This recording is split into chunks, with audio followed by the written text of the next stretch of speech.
Hey, sports fans! Got a little bit of sawdust on me because I've been cutting on yada yada up there. And let me tell you, I pulled down 3 or 4 of those. They're about 6 foot long. But let me show you. I got a 16-inch bar on my chainsaw. I sharpened the piss out of it this morning. But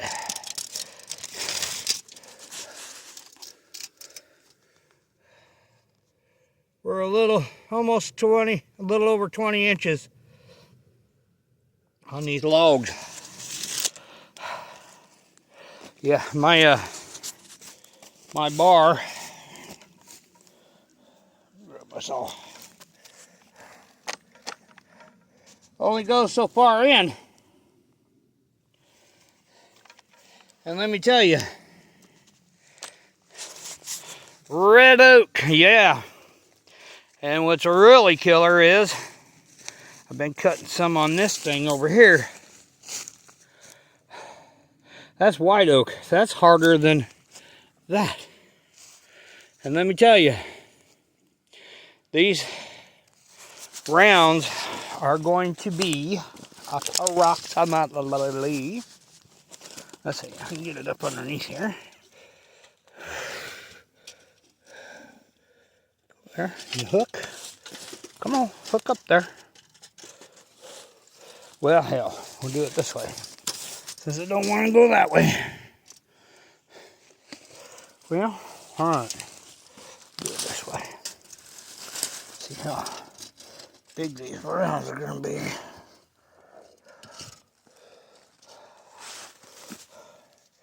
Right now, I'm looking at a little better than 2 feet, 24 inches. These get smaller, those get bigger. By the time I get this cut up here, the one on the hill, they'll be close to almost 30-inch rounds, which is just about twice my bar length. That's some big trees. But big trees come lots of wood. So this one was down at least for maybe a year or 2. This one I cut down because the bottom was crap. So, and that would have come down in a windstorm and probably on what I wanted to do over here. So we dropped it. I bet you 10 to 1.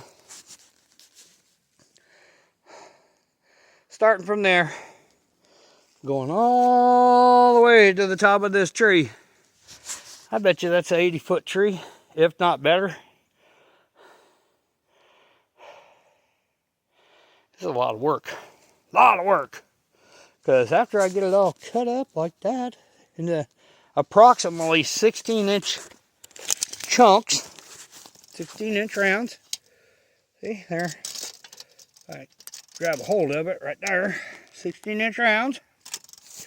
They're approximately, every one of them between 15, 16, well, if I grab down there, it's 16 inches. I'm not using the tape measure to measure this since I have a 16-inch bar and I want 16-inch rounds. I just, when I go to cut it, I go like that and cut approximately 16 inches.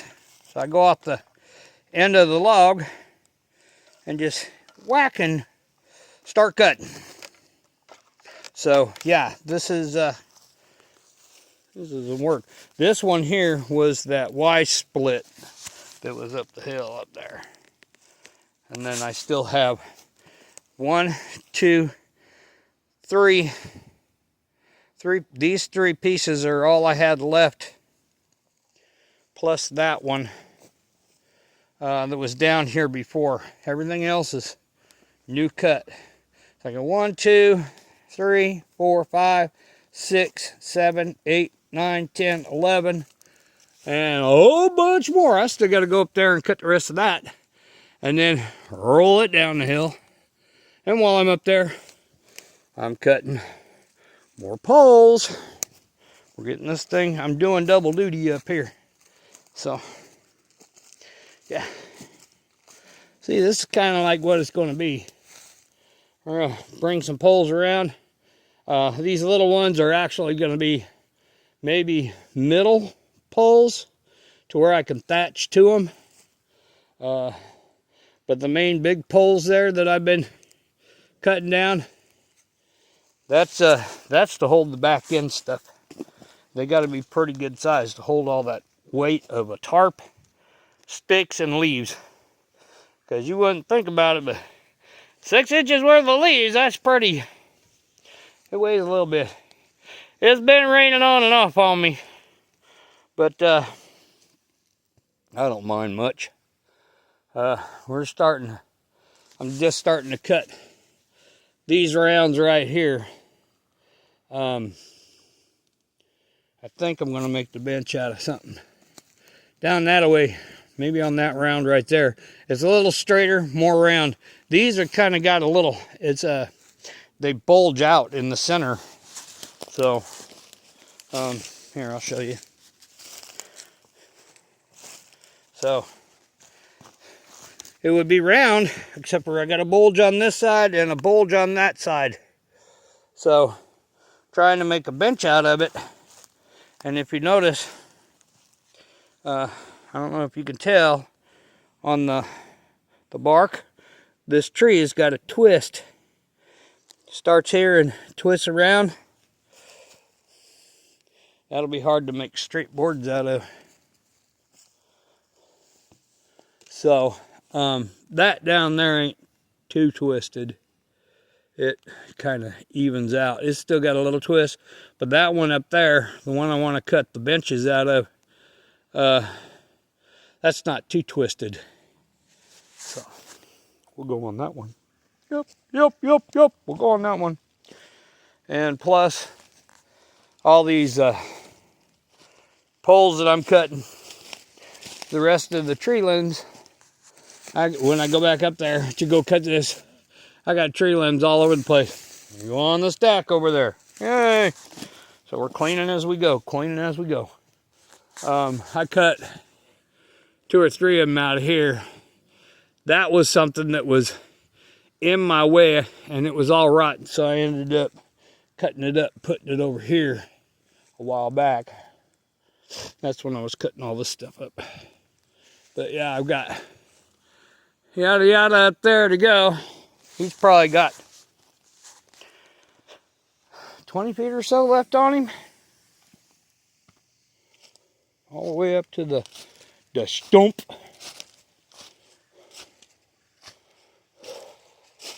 See, these things get bigger as they go. And a little bit more to manhandle. But that one up there has got, that's about 16 to 20 feet on that bad boy. So this one I'm going to cut because it's hanging up over here. I'm going to cut my rounds and then just roll them down the hill here. This one here, I'll cut 1, 2, 3, 4, maybe 5 rounds out of this, depending. And we will, I'll split it in the middle. That way it's easier to play with. Just trying to get this thing down off of there. This piece and, what was it, 4 pieces? Those last 4 pieces over there. That was all one log, and I had to cut it in half just so I could manhandle it, and that was everything I could do to manhandle it. So, yeah. So, just to show you, got a little sliver of pizza here. Oop. And I just threw it off. Okay. Look how many rings there are in this thing. Nice and tight rings. Smells like crap, but this is red oak. Very, very tight packed rings. There's probably, I'd venture to say, all the way out to the edge from about where the center's at, I would say better than 100, because they really get small. The smaller you come to the smaller you come to the outside, the more rings you got. There's probably from here to here, probably here to here, probably 20, 30 rings. Yeah, it's lots and lots of rings. So, stinks bad, but because it fell. And red oak has a distinct smell to it. It's not cherry, definitely not cherry. And then that white oak, that doesn't smell worth a damn. It's got its own particular smell. But yeah, we just sawdusting our butts off. Look at all that sawdust right there. I got to get me a bigger saw for these bigger trees. Sprinkle some of this on the fire. And as soon as it dries out, catch flaming. Burn it, burn it, burn it, burn it, burn. Yeah. It's a good fire starter. So, give me another handful. I like playing in the fire. As you can tell, burned down my other cabin. Duh. Come on. Burn it, burn it, burn. Burn it, burn it, burn it, burn. There we go. But, yeah, my dumbass burned down my other cabin, so we'll get going on the other one soon enough. We'll make this hide. That way I can take my time over there. I'm not going to do a lickety split 5 months doing it. I'm going to make this thing real nice. I'm going to select all the trees that I need to do nice and straight. And when I cut them, I'll buck them close to the size I need. And I will, I'll bring them over to where, basically close to where I'm going to be building this cabin. And I'm going to strip all the bark off of them. Yep, we're going to use a draw knife and pull all the bark off of them. Doesn't matter what kind I use, just as long as they be straight. And I'm going to go for the straightest ones. I just not playing with what I did up there with all the whoop-de-doo ones. This one, because I have all this moss down in here. When I start getting into that moss and bringing it up there, when I start building this thing, I will come down probably over here and get, I don't know, 6 or 7 big 55-gallon trash bags. And somehow, some way, I'm going to either load them on there or bring the trailer and we're going to haul it down there, right? And then I'll just skinny all these bags up there. And when I start building, I have all my stuff, all of it. So that way, when winter time comes, right, it'll already be chinked. And when I do get a bigger saw this year, I'm also going to get that little Alaskan chainsaw mill, an Outback mill, whatever you want to call it. We will cut down some really decent sized trees. They don't got to be oak.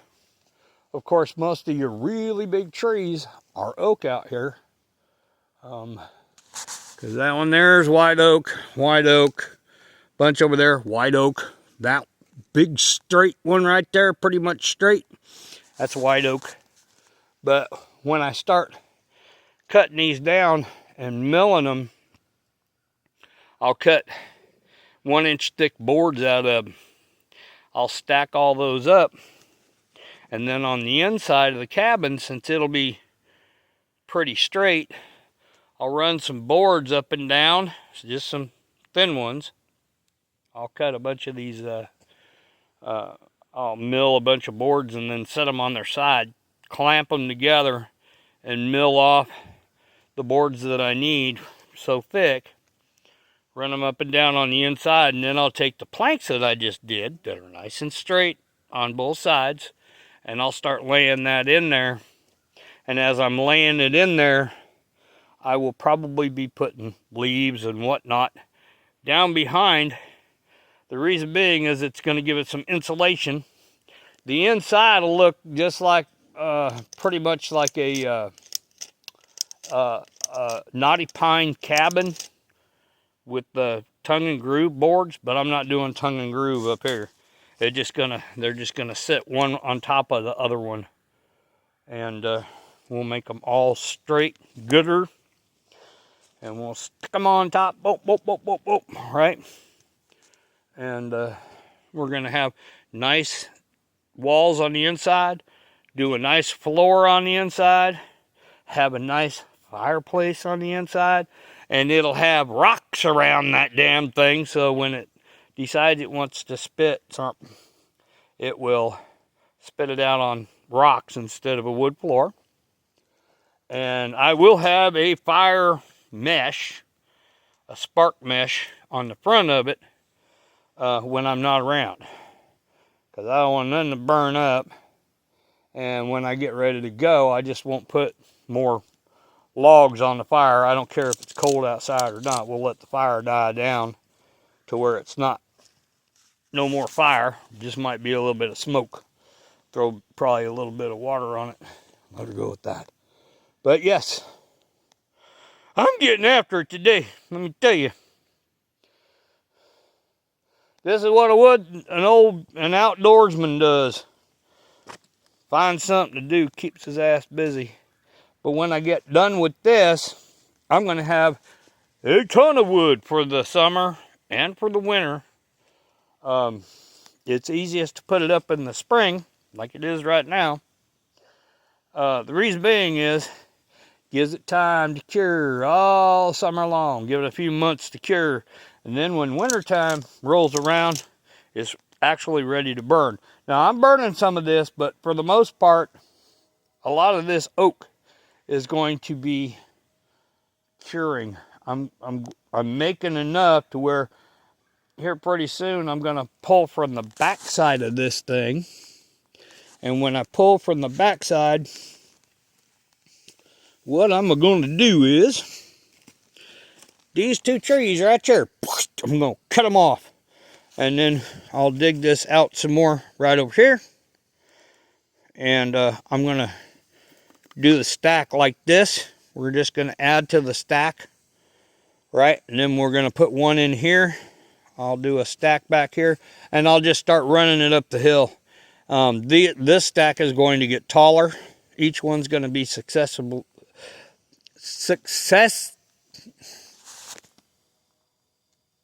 in order. Succession. In succession.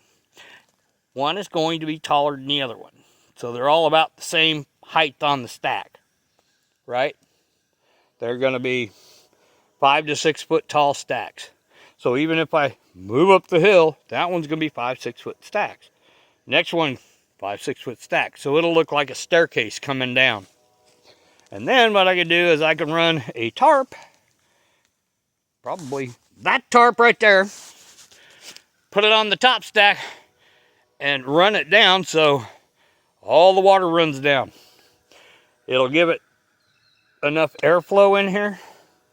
It'll probably get some snakes in here, copperheads, timber rattlesnakes. They love being in wood piles. That's for sure.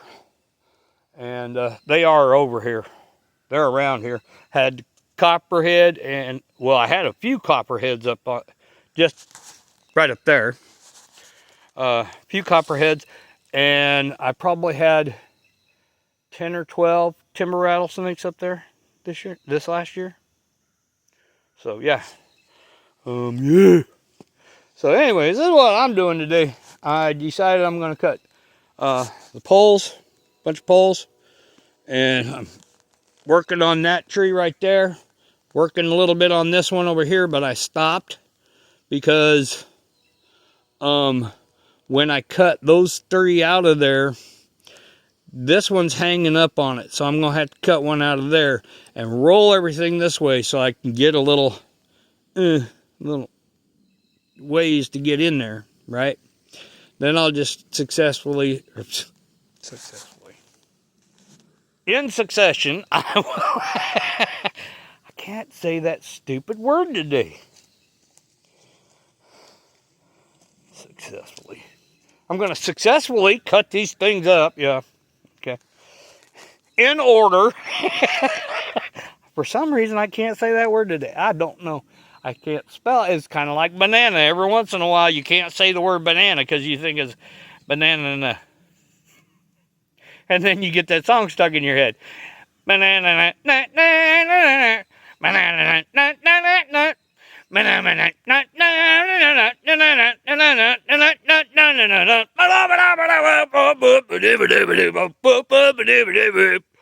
So, anyways, this is what I'm doing up here. And now I got that stupid song in my head. So, anyways, here we go. You know what's going on. Oh, see ya.